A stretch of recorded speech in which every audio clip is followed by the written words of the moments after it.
Kapag kumakain ka ba ng lugaw para espesyal, pinapalagyan mo lagi ng nilagang itlog? Ganyan din daw ang mga tiga-Tayabas, Quezon. Pero ang kanilang lugaw, hindi ordinaryong boiled egg ang toppings, kundi ang tinatawag nilang puwel o yung bahay itlugan ng manok. Meron na rin talagang dati nagtitinda dito sa bayan ng Tayabas ng ganon. Kaya nung mag-try kami, ginaya ko na lang din.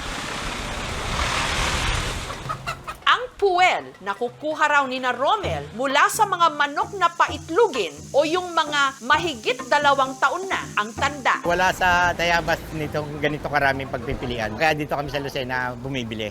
Ang kakaiba pa raw sa sahog ng kanilang lugaw, meron din itong leeg at ulo ng manok na may kasama pang palong o yung parang pinaka-korona ng manok.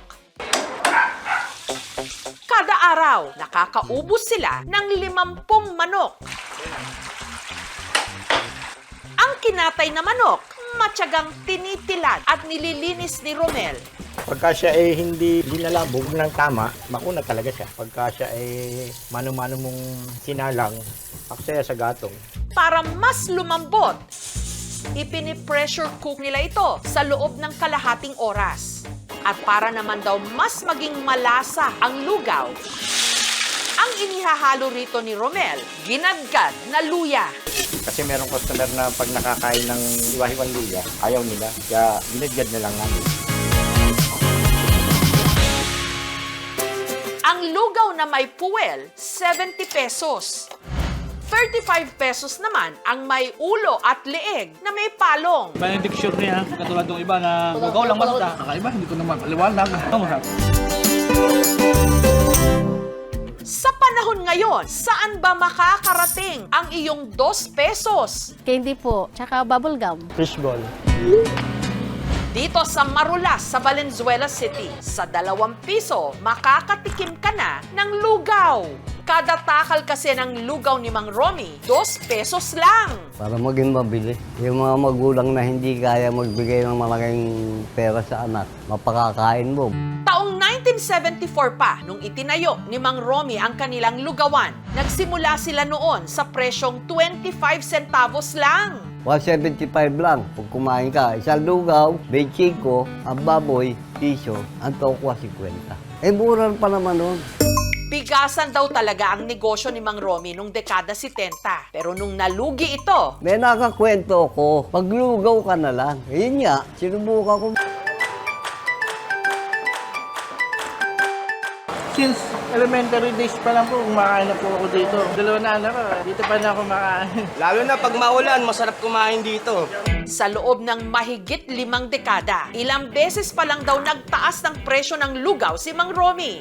Noong 1992, ginawa niya itong piso. Hanggang taong 2002, itinaas niya ang presyo ng kanyang lugaw sa 2 piso. Pero sa mahal ng bilihin ngayon, meron pa ba siyang tinutubo? Talo sa presyo pag nagpuro lugaw. Doon sa pang-ulam. Tokat baboy, gila, tenga. Doon makakabawi ka na. Hindi man daw tubong lugaw si Mang Romy sa kanyang lugawan. Nahango naman daw nito ang kanyang pamilya sa kahirapan. Ito yung nasa Amerika na. Ito ang misis ko. Diyan naman ang galing lahat. Hindi ako nalugmok. Si Emma naman, dugot pawis daw ang ipinuhunan para sa kanyang lugawan dito sa Baliwag, Bulacan. Ang kanyang bestseller, lugaw na ang sahog, hindi laman loob, kundi Betamax o dugo ng manok na pinapa-crispy pa niya. Mas mura po siya kaysa sa laman loob ng mga baboy or baka po. Iniluluto niya ito sa gatong ng sanga, ng santol at mangga. O di ba? Iba! Nakakadagdag po talaga ng flavor tsaka aroma. Dito po sa malaking kaldero, nagpakulo po tayo ng bigas. Hindi na po natin siya inugasan. Dahil po, paniniwala po namin na mas nakakadagdag po ng lapot. Isasalin po natin dito sa malaking kaldero.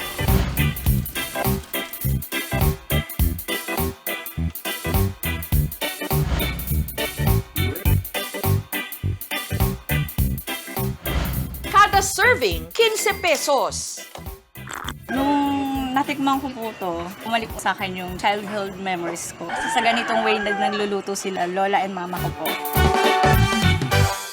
Ang sahog naman ng paboritong lugaw ng mga tiga Mandaluyong, umaapaw! May tuwalya, bituka, isaw, mansanilya o tiyan ng baka, taba ng baka, at itlog. Pero ang nagpapa-espesyal daw talaga rito, ang toppings na malutong na lechon kawali. Sino ba naman ang aayaw sa kanilang lugaw overload? Dahil nasa Mandaluyong Public Market ang lugawan ni na Venerando, sigurado raw na ang kanilang mga sahog laging sariwa. Direkta kasi itong ibinabagsak ng supplier sa kanilang mismong pwesto. Para mawala ang lansa ng laman loob. Ilang beses nila itong pinapakuluan. Yung unang kulo, tatapon pa rin namin and then pakukulan namin uli ng bago.